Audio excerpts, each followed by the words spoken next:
2004, theft. 2004, theft. 2005, felony theft. 2005, theft. 2005, theft. 2006. The courtroom falls silent as the clerk opens a thick file. Each page a reminder choices gone wrong.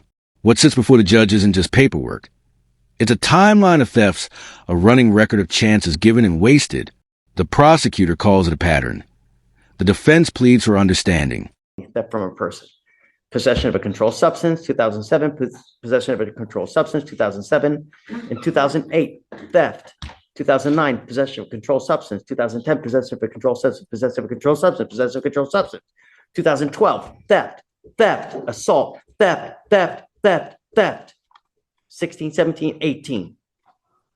Now, 2019, theft. 2020, theft. 2021, theft. 2021, theft. 2021, criminal trespass.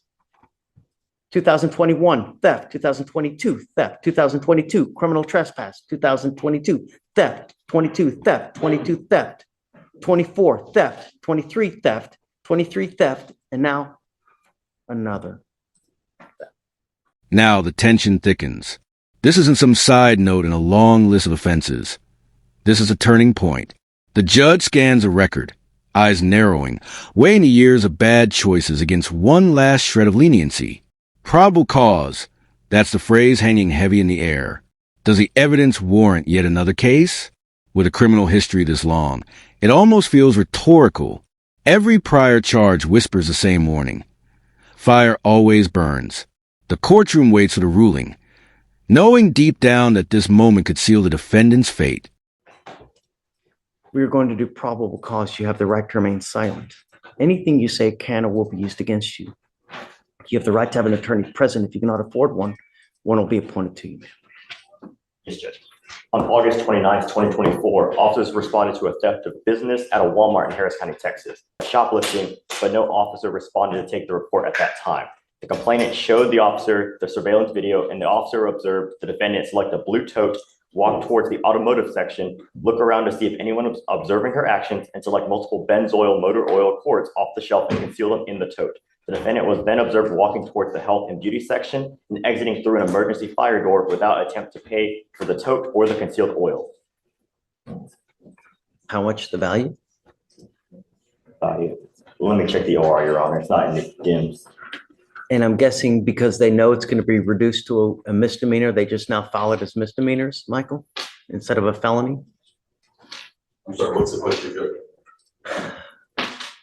Do they hence assume intake that it's going to be reduced to a misdemeanor as to why they filed it as a misdemeanor? You know what, Judge? This has been happening a lot, and I'm not sure why. I think, honestly, a lot of it is negligence into not looking at what their criminal history is before they file the charge. Quite honestly, because I see it a lot, and I don't think there's any policy for it. And Your Honor, the total is $98. Amber, I'm going to find that there's probable cause to go forward with the case. I'm now sending you for a drug test. I want to know what, if anything, is in your system, and you're to come right back, and then we will discuss where we go from here. I'm going to put a GPS monitor on you, and I'm forbidding you from going to any store that you have a prior contact with in a theft case. Do you understand? And then it happens. The gavel strikes, sharp and final. No more leniency, no more second chances. The judge has spoken, and the cycle of catch and release comes to a crashing halt. For years, the system gave warnings, probation, and mercy, but mercy has its limits. This time, accountability wins over sympathy. The message is clear. Actions have consequences, and patterns have prices. Still, as the defendant is led away, one question lingers in the silence of courtroom. Can someone with this kind of history ever truly change? Or has the line between justice and redemption already disappeared?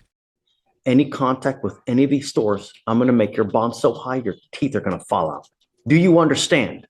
Sir. Catch and release days are over. No more catch and release. We are going to get to the bottom of why this continues to happen. And if that means some kind of treatment facility with a dual diagnosis residential program, then hey. But now you're working what? 30 thefts? stops today.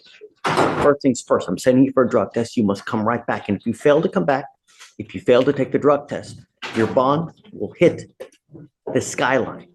You understand?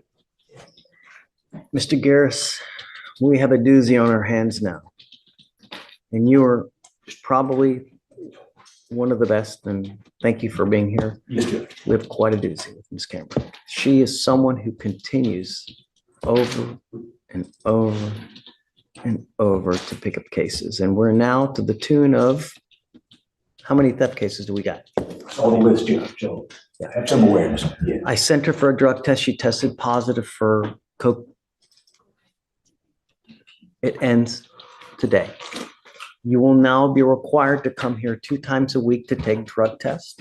You are forbidden from going into any of the stores for any of the theft cases that you have. And I'm going to tell you now, if you can't stop on your own, then we will do it for you. I'm giving you the opportunity to stop using any illegal drugs on your own now. If you are unable to, then you will be with me. I'll revoke your bond and I'm going to put you in jail. And I will continue to do so until you stop using. If you pick up any more new cases, likewise, I'm going to put you in jail. Do you understand? Yes, sir. You were lucky that you are not charged with a felony now, and I don't understand why. But being after as many theft cases you have now, I just don't understand. But you're lucky that it's a misdemeanor. Be that as it may, no catch and release. We're done. Do you understand? And I'm going to tell you now that I'm going to be very, very hard pressed to just start accepting time served over and over, because what we are doing is we are, and you can see that we are not solving the underlying issue as to why it continues to happen. No. State, the prosecutor and I had a brief discussion about that. I'm going to try to find out more. And Take I'm your sure time. Time will. But in the interim, you will come here every Monday and Thursday to test. And the next time you test positive, I'm going to revoke your bond. I'm going to put you in jail, and I'm going to make your bond high. Do you understand, Ms. Camrick? Today is Tuesday. Every Monday and Thursday, you will come here to test. So I will see you here on Thursday. You are to take another drug test, and then I will test you again on Monday. And then after that, you're going to test on Thursday. And I'm strongly considering doing some kind of anti-theft course, as I'm going to see what we can do to have her start doing some kind of proactive kind of help, so to speak, so that it just, I don't understand why. And obviously, I think resources are an issue, but I will help out with that if necessary. Where do you live now? She lives with her father here. Do you have anyone that's going to bond you out if your bond ends up at $10,000? That's what you need to consider when you're out there in the free world. Because if you violate the conditions and I make your bond $10,000 and you don't have anyone to bond you out, then you will be stuck like Chuck. And I'm going to tell you now, no time serves. It's not going to happen. Because what we are doing is I am failing you, because you continue to pick up these cases and we continue to accept time serves, and you continue to go out there and you continue to pick up new cases over to 30 to 45.